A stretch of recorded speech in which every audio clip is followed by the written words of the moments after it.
आइए आइए साहब, नाजिस परवीन वेरिफिकेशन करा करके बाहर आ चुकी है। सिर्फ इनसे आज इतना जानेंगे कि अंदर क्या क्या हुआ, बाकी बातें आकृति कुमारी इधर ही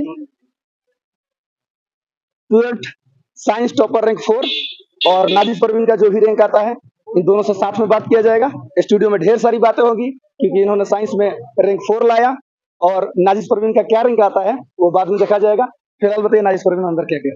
सबसे पहले हम लोग अंदर गए तो हम लोग को बैठाया गया, फिर उसके बाद से एडमिट कार्ड और आधार कार्ड चेक किया गया, फिर उसके बाद हम लोग को एक स्क्रिप्ट मिला और उसमें आप लोग को एक पर्ची दिया जाता है जिसमें आपका सीरियल नंबर था।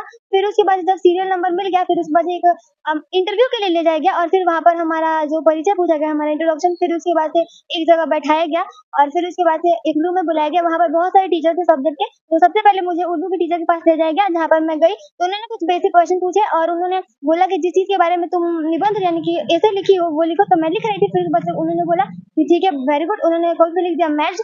फिर उसके बाद मैं गई मैथ्स के टीचर के पास, मैथ्स के टीचर ने मतलब बहुत सारे बेसिक क्वेश्चन दिए एंड मैंने उसको सॉल्व किया। फिर उसके बाद उन्होंने कुछ वाइवा क्वेश्चन भी पूछे, देन उसके बाद मैंने उनका आंसर दिया। फिर उसके बाद उन्होंने मेरी कॉपी पे लिख दिया कि मैथ्स। फिर उसके बाद मैं गई हिंदी के टीचर के पास, जब मैं हिंदी के टीचर के पास गई तो उन्होंने बेसिक क्वेश्चन भी पूछे थे एंड उन्होंने बोला कि जिस भी चीज पर तुमने निबंध लिखा है उस चीज को लिखो। जब मैं लिख रही थी तो फिर उन्होंने बोला कि मैथ्स हो गया। फिर उसके बाद गई साइंस के बाद, साइंस के टीचर ने भी वैसे ही क्वेश्चन पूछे। फिर उसके बाद उन्होंने सबसे ज्यादा देर तक मुझसे क्वेश्चन पूछा। फिर उसके बाद उन्होंने बोला कि वेरी गुड, बहुत अच्छा, और तुम लाइफ में कुछ बहुत बड़ा करोगे, ऐसे ही हमेशा मेहनत करते रहो। फिर सोशल साइंस के टीचर के पास गई तो उन्होंने भी सोशल साइंस से कुछ बिल्कुल बेसिक क्वेश्चन पूछे, देन उसके बाद मैंने आंसर दिया और उन्होंने बोला कि मैथ्स।